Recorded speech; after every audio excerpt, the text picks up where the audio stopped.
It truly is the most wonderful time of the year, and we have some news on the hockey front for tonight's Game 6 of the Leafs and Senators. Craig Berube is standing pat. The Maple Leafs head coach will go with the same lineup for Game 6 of his team's first-round playoff series against the Ottawa Senators, despite consecutive losses that have cut Toronto's lead to 3-2. I feel like that's a great place to start. With Rich Sutter from Hockey's First Family. Richie, welcome. Live from the farm, I see. Okay, just go. Your thoughts on this Leafs Ottawa? 2 a.m., but I didn't do the driving, so I was fine. Rich. We've done worse. Yeah. What's your take on the Toronto-Ottawa series? Well, people out west, there's a lot of Leafs fans all across the country, but people out west just keep saying that, it's just Ottawa playing with house money, but I don't really agree with that. Look, this team is a vastly improved hockey club with a lot of really great young talent. And they've got bugger all to play for. Let's just go play, guys. We're down 3-0. Let's get one. Go from there. You can see their confidence growing. They deserve to be where they're at today. Do I hope they win tonight? I'd love to see a Game 7, wouldn't you? I think it'd be great for hockey. It'd be great for the guys in Ottawa. I mean, look, I'm a Steve Staios fan. I'm a definitely Travis Green fan. I'm also a Craig Berube fan. So as a hockey guy or hockey fan too. I mean, it's just great to see good hockey. And let's push Toronto to the limit here and see if these guys can finally get over the hump. Must-see TV. But on that playing with house money thought, or just happy to be here is the way I like to say it, that's what got Montreal, wasn't it? Don't you think? Well, to some degree, yes. There's another team that, as a Canadian, I don't mean a Montreal Canadian, but a Canadian, it's great to see the Canadian team starting to see some real improvement and making some serious steps. And I think Montreal's a little bit younger. They definitely, I would agree with that to a degree, Rod. Look, they were right there in some of those games too, so they could easily push this series to Game 6 as well. So I think it's great to see. It's good to see that hopefully they can take a step forward. But I think for hockey in general, it's great because you look at teams that didn't make the playoffs that are right there. Being Columbus, and I really don't. I really believe that with a couple of subtle changes in terms of veteran leadership in that locker room in Buffalo, and a little bit better defensive play and getting these guys to understand there's a certain way to play to be successful. So that team's not far away from taking another step, a real legitimate step, finally forward. So I think there's a lot that bodes well for the league and for these teams moving forward. We got a lot of questions from the viewers. I'll get to those, including my good friend Brent, my traveling companion, who went to Tampa with me last night. He's got a great question for you. But first, you got to listen to your audience and your viewers. So many people have written in and said, what has to happen with the Vancouver Canucks? And since you're such close friends with Rick Tocchet, and you're alum, okay, how would you answer that? Well, Bruce Bruder answered that about 2 or 3 weeks ago when he came out and said they're doing the same thing to Rick Tocchet that they did to him, and kind of, I wouldn't say they forced Tocchet's hand, but obviously something happened there that Tocchet wasn't going to be comfortable with moving forward in terms of how this roster was going to look, how it was going to be put together, how far away he thought they would be compared to what Patrick and Jimmy thought they'd be in terms of this group. I'm not surprised. There's so much accountability that seems to be, I wouldn't say lacking, but needs to be more, people more need to harbor more of out there. And I just think that it bothers me to say, but I think there's a bit of a culture problem out there right now. And it starts with leadership at the top. I'm not saying that they haven't got it, but maybe there's just maybe you got to rethink and relook at how you go about doing some things and how you work with people, because there's obviously some internal stuff going on there that is definitely happening that that's not out in the public. Yeah, for sure. And we don't know what that is. Everybody wants to tiptoe around it, but the results are there. It starts with admitting it. Admitting you have a problem. Okay, Brent's question from here in Wellington, Florida. He says, I want to know what was the best or most memorable playoff series that you ever played in, Rich? Well, I mean, there's been a lot of them, but I would say one of the best ones. I mean, we had some really long series. Game 7 one year in St. Louis with Toronto. We had triple overtime, a couple double overtimes. Those were great series with good hockey teams. My last year in St. Louis, we were a definite underdog to go in and play against my brother Daryl's team in Chicago, and we swept them. I would have to say that was a very memorable 4 games for Bobby Basham, Dave Lowry, and myself, where we were the shutdown line and played against other teams' top players, and to shut down the likes of Jeremy Roenick. A lot of good hockey players there. Shelley in the back end, Eddie Belfour in that. Not just guys down, but score goals as well. Those are series that you never forget about. Thank you for that.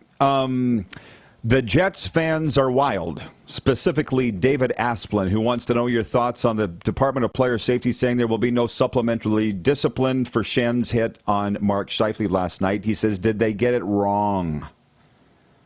Absolutely not. I mean, come on, you guys. This is hockey. It's the playoffs. It's physical. And I tend to very much agree after watching all the post-game stuff last night and going back and watching clips in the game that, look, I know Scott has a right to be pissed off with what happened with Mark Scheifele, but you know what? This is big boys game. It's playoff time. It's playoff hockey. And I tend to agree with what Monty had to say post-game as well, saying, like, if you really do your homework and check the video and paid attention to the game, Mark Scheifele didn't get hurt on that play. He got hurt. There's a 6-minute separation in the game on a hit from Radek Faksa. And people don't want to go back on that, but I did. And I tend to agree. I watched it pretty closely, and it sucks. And it's disappointing because it just came out that he's not going to play tomorrow night. So you can't. There's no payback. You can't afford to have payback this time of the year. Winnipeg's got to go and figure out a way how to win hockey. They played pretty good the last part of the game without Mike Scheifele, I will add. I didn't know that Monty got his medical license. When did I miss that? When did he get that? He didn't. But if you watch the hit, you can tell when players are wincing or players are favoring something. I don't think Mark was the same after that hit, and then he got hit again. We're going to come back. We're going to end this on the orders. But speaking of coaches snipping back and forth, how much did you enjoy the Battle of Florida? As brief as it was, because I thought it would go 7. But what a series. What a war that was. Well, timely saves by Bob. Timely goals. Sam stepping out of the penalty box, making the 2-on-1 happen with a great shot.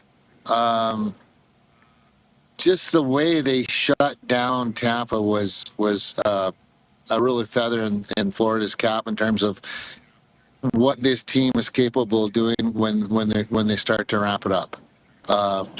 Now, the best thing about it is that I'm thinking here about an hour ago, they win this series quickly.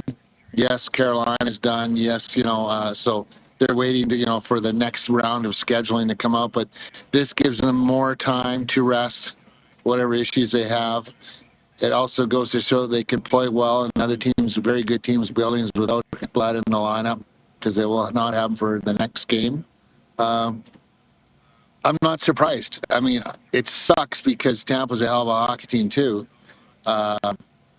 It's no different than Colorado. You got 2 teams, whether it's Colorado or Dallas, whatever that series ends up. But you're going to have 2 very, very legitimate Stanley Cup contenders out out right away here. So I just hope that we see a good Game 6 in Edmonton tonight, Rod.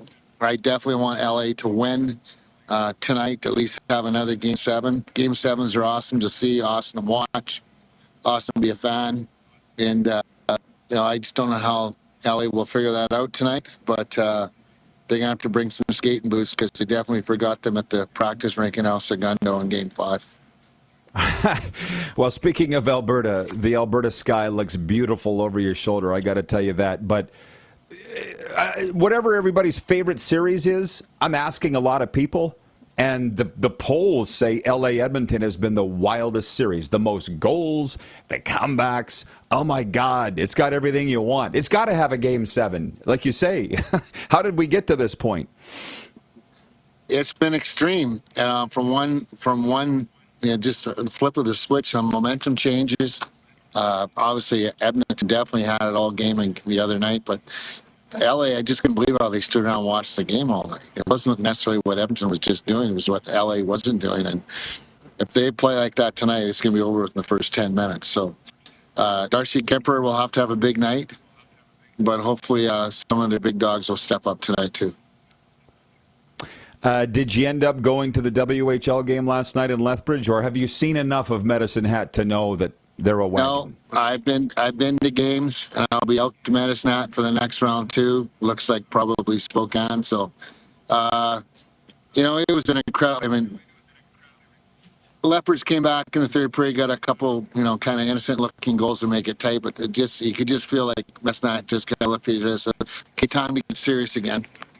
And not let this get away on us. And Willie Desjardins they've got a great team there, lots of depth. Give the Hurricanes a lot of credit. They worked hard, but the skill set separated the two groups. Can you imagine Madison that with Caden Lindstrom in their lineup right now, beside Gavin Kenna? I mean, there were so many times last night I thought of Lindstrom going like, what would it be like if he was here? Because McKinnon was doing things last night was sick. I mean, 1-on-3 situations with pucks and making something out of nothing and being just so dangerous all night long. And the kid's a year away from still being drafted. Well, tell me, what's the vibe of the Highway 3 rivalry? I mean, it's over now. It was a sweep, but those towns must have been going nuts. It was awesome. It was really fun to see the crowd, especially last night. Lots of Tiger fans in the building as well. And I was with my wife, Rhonda, at the game. And just to sit around and feel the vibe and watch, I said, junior hockey, it's not a great big rink, but the seats are great everywhere in terms of vision and sight lines. To just feel the vibe and see all the Tiger fans and the Hurricane fans all night long. Unlike the old days, they were getting along in there last night, and despite one team losing. But again, it was still a really, really good game and really good hockey.